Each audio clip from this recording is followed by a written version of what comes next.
ഇനി നമ്മൾ തയ്യാറാക്കാനായിട്ട് പോകുന്നത് ചിക്കൻ സ്റ്റൂ ആണ്. അപ്പോൾ ഒരു ചട്ടി എടുത്ത് അടുപ്പത്ത് വെച്ച് ചൂടായി കഴിയുമ്പോഴത്തേക്ക് അല്പം ഓയിലൊഴിച്ച് അതിലേക്ക് 2 ചെറിയ പട്ട, 4 ഏലക്ക, ഗ്രാമ്പു, ഒരു 3-4 ഗ്രാമ്പു ഇതിട്ട് ഒന്ന് ഫ്രൈ ആക്കി എടുക്കുക. അതിലേക്ക്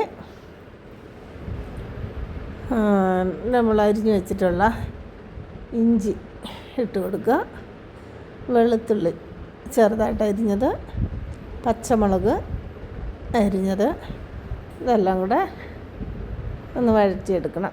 ഇതിൻ്റെ കൂടെ തന്നെ പട്ടയും ഗ്രാമ്പും ഏലക്കായും ഇതെല്ലാം കൂടെ ഒരുമിച്ചിട്ട് വഴറ്റിയെടുക്കുക. ഇനി നമ്മൾ വലിയ ഉള്ളി അരിഞ്ഞത് ചെറുതായിട്ട് അരിഞ്ഞത് അതും കൂടി ഇട്ട് കൊടുത്ത് ഇച്ചിരി ഉപ്പിട്ട് കൊടുത്ത്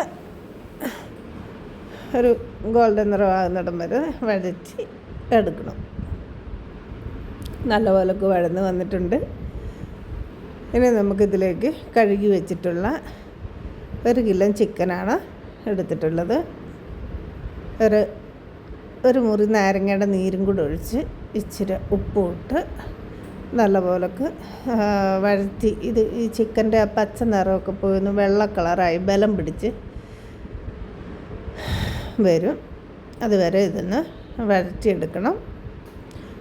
ഈ ബലം പിടിച്ച് വരുമ്പോഴത്തേക്ക് ഇതിനകത്തേക്ക് നമ്മൾ 1 ക്യാരറ്റ്, അതുപോലെ 1 കിഴങ്ങ്, ഉരുളൻകിഴങ്ങ് പൊട്ടറ്റോ കട്ട് ചെയ്തത് ഇതെല്ലാം 2 കൂടെ ചേർത്ത് നമ്മൾ ഇളക്കി വഴറ്റിയെടുക്കണം. ഇച്ചിരി കറിവേപ്പിലയും കൂടെ ഇട്ട് കൊടുക്കുക. ഇനി ഇതിലേക്ക് നമ്മൾ 2ാം പാല്, ആദ്യത്തെ കട്ടിയുള്ള പാല് മാറ്റി കുറച്ച് വെള്ളം കൂടെ ഒഴിച്ച് ഞെക്കി പിഴിഞ്ഞെടുക്കുന്നതാണ് 2ാം പാല്. അതൊഴിച്ച് കൊടുത്ത് ഇത് വേകാനായിട്ട് വെക്കണം. ചിക്കനും ക്യാരറ്റും പൊട്ടറ്റോയും എല്ലാം ഇതിൽ കിടന്ന് തിളച്ച് വേകും.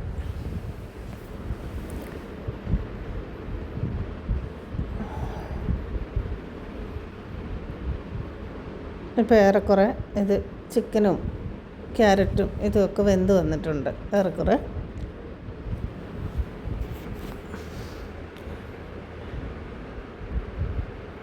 ഉപ്പൊക്കെ പാകമാണോ എന്ന് നോക്കണം. ഈ സമയത്ത്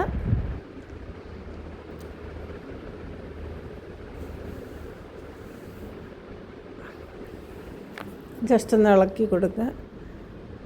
ഇനി ഇതിലേക്ക് കുരുമുളക് തരിതരിപ്പായി പൊടിച്ചത് 1 സ്പൂണ് കുരുമുളക് പൊടിച്ചത്, ഗരം മസാല 1/2 സ്പൂണ് ഗരം മസാല ഇട്ട് കൊടുക്കുക. ഇതെല്ലാം കൂടെ മിക്സ് ചെയ്യുക. കുരുമുളക് വെറും എന്താ പറയുക, നന്നായി പൊടിയണ്ട, തരിതരിപ്പായി പൊടിച്ചത് മതി.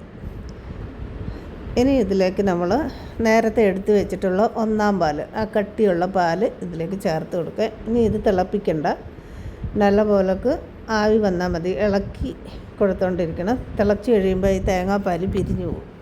അപ്പോൾ കാണാനും ഭംഗിയുണ്ടാകത്തില്ല, കഴിക്കാനും ടേസ്റ്റ് കുറവായിരിക്കും. അപ്പോൾ നല്ല പോലൊക്കെ ചൂട് ആവി പാറി കഴിയുമ്പോഴത്തേന് നമ്മൾ ഈ ഫ്ലെയിം ഓഫ് ചെയ്ത് കൊടുക്കണം. ഇളക്കി ഇരിക്കണം, അല്ലെങ്കിൽ ഇത് പെട്ടെന്ന് വേഗം തിളച്ച് പോകും. ഇനി ഇതിലേക്ക് നമ്മൾ കടുക് വറുത്തൊഴിക്കുക. കടുക് ഇടണ്ട, അല്ലാതെ ഇപ്പോൾ കുറച്ച് കാഷ്നട്ട് പിച്ചിട്ട് കൊടുക്കുക. അത് താല്പര്യമില്ലാത്തവർ ഇടണമെന്നില്ല, ഉണ്ടെങ്കിൽ ഇട്ട് കൊടുക്കുക. പിന്നെ ചെറിയ ഉള്ളി വട്ടത്തിലരിഞ്ഞത് അത് ഗോൾഡൻ നിറമാകുന്നത് വരെ മൂപ്പിച്ച് ഇച്ചിരി കറിവേപ്പില ഇട്ട് മൂത്ത് കഴിയുമ്പോൾ ഈ സ്റ്റൂവിലേക്ക് ഒഴിച്ചു കൊടുത്ത് ഇളക്കി നമുക്ക് സെർവ് ചെയ്യാവുന്നതാണ്. നല്ല ടേസ്റ്റി ആയിട്ടുള്ള ഒരു ചിക്കൻ സ്റ്റൂ ആണ്. അപ്പത്തിനും ഒക്കെ നല്ല രുചികരമായ എല്ലാവരും തയ്യാറാക്കുക കേട്ടോ.